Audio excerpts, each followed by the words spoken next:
It's time for Daniel in the Deacon's Den. Good morning to you, Deacon Dan Brahier. Good morning, sir. How are you?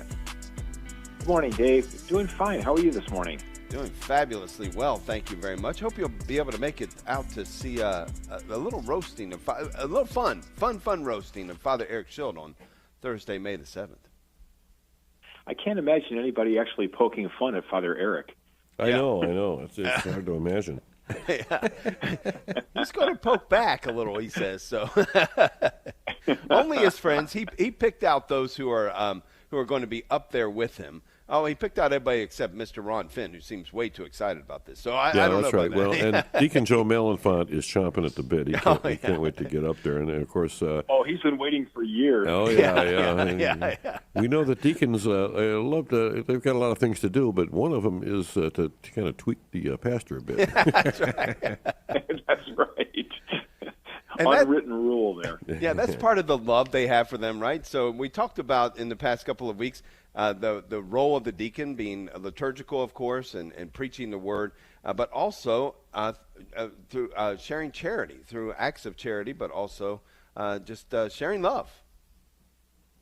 Yeah, I mean, that's kind of that third pillar of the diaconal service. So we talked about, a couple weeks ago, we talked about how we are called to assist with liturgy in the parish, and then we talked last week about word, and then the third area of service is in charity.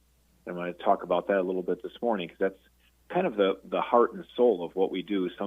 The order of those three pillars of those three areas of service don't really matter, but charity is huge for us. So just out of curiosity, I looked up the word charity in the dictionary to get a definition, because I wondered how how that was defined, and it says that it is a selfless action, donation, or gesture intended to relieve the needs of others without expecting reward.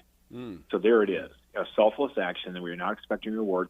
So what are we doing in terms of actions in our parishes and beyond for the sake of the poor, the sick, the elderly, the imprisoned, and so forth, out of compassion for them and out of love? So what we do as deacons is that we identify specific areas of charity in our parishes where we can be of most service. And it's interesting, what I have learned is that there are a lot of dioceses where that those acts of charity go beyond the parish, where not only is a deacon asked to have some kind of a contract of how they're going to help the poor or those who are in need within their own parish, but they also have to have some commitment diocesan-wide. We don't do that in our diocese. I think there is enough that needs to be done within the parishes that, in terms of responsibilities, that we don't go outside of our parish ordinarily. We certainly do some, but our main focus is in our parish. So what kinds of acts of charity? I guess first there is pastoral care for the sick. So we oftentimes will take Holy Communion to the homebound. We'll visit the sick in their homes, and we'll visit people in hospitals, nursing homes, group homes, hospice facilities, and not only doing that ourselves, but also oftentimes helping to coordinate at the parish level who does that, so that when somebody is sick or is in an accident or something, we know who to call to get them to that facility. So we either do those visits ourselves and or we coordinate it so that we're able to serve those who are not able to get to church. Secondly, we care for the poor. So those are acts of charity that vary a lot, but some deacons will coordinate or they'll volunteer in a soup kitchen. Sometimes they'll help with a food pantry or a clothing center. Some assist at homeless shelters. Some will volunteer with programs like, St. Joe's Maumee has that Off the Streets program, that provides furniture and other needs for the homeless. And so the deacons there are involved in helping to coordinate that and actually physically take some of those materials on Saturday mornings to people in need. We might be involved in taking up special collections when a disaster happens, or we have a family that's had something like a fire in their home or some other event. We may help with toy collections for the poor at Christmas time. Some of our deacons will assist the needs of immigrants and refugees in their area who are struggling and in need. We started a new ministry this year at St. Thomas More University Parish, where we have students, our university students, that are doing outreach to nursing homes. And so the students are going to a local nursing home to play bingo with the residents and just to kind of hang out with them and to spend time with them and being and talking to them. It's really working out well. The residents love them being there. Our students love doing that. But those are the kind of things that a deacon in a parish will jumpstart and get that kind of a program going.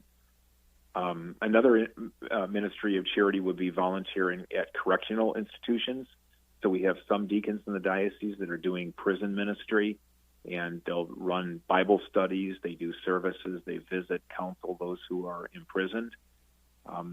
Some will assist with bereavement groups, and they'll visit families of those who have died.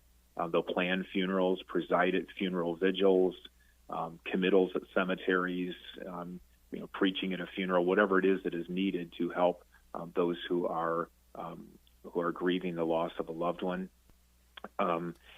If you think of like who is most vulnerable in our world, we certainly think of the unborn. And so a lot of our deacons in the diocese are active in the pro-life movement. And so they're going to lead prayer services or take up collections and attend events that advocate for the end to the abortion industry. And so a lot are very involved with that. So you think about the corporal works of mercy, right? The church outlines 7 of those: feed the hungry, give drink to the thirsty, clothe the naked, shelter the homeless, visit the sick, visit the imprisoned, and bury the dead. And those are the works of mercy that really drive those acts of charity that deacons perform. So overall, you think of the deacon's role as being a servant, a servant to the parish, a servant to the pastor, a servant to the bishop. We're supposed to be an icon of service. And so certainly one of our main components of serving is going to be for the marginalized and those who are most vulnerable. So we serve the parish by word, which is by our teaching and evangelization, by liturgy or sanctifying and making holy, and in these acts of charity where we're serving the needs of others. And actually we have a commitment, and a lot of people don't know this, that a deacon has a commitment to write and revise a contract with the parish, with the pastor, at least every 6 years, or when we get a new pastor. We call that a pastoral agreement, where we actually lay out, here's what we're going to do in each of those 3 areas. And it has to be signed by the deacon, the pastor, and the deacon's wife, if it's married, to clarify exactly how we're going to do those acts of service. I had no idea. Icon of service. I love that. It's a great description. Because in so many ways, I mean, the people that are not necessarily in the pew, they really get a sense of the Catholic Church through the actions of the deacon in a variety of ways. It's just amazing, and really, you become the face of the church to everybody. Yeah, and I think I love that word icon because it's actually used in the church in a number of different ways. Like, I will talk with couples when I'm preparing them for marriage that a married couple is the icon of the image of Christ's love for his people. And just as a married couple has this boundless love for one another, and what is more important or most important in your life is to be the needs of your spouse and not the needs of yourself. That's the way Jesus looks at us. His biggest need is what do we need? His greatest emphasis, what do we need? And so that married couple shows what the love of Christ looks like. And in the same way, the diaconate is supposed to show people what it looks like to care for and serve one another.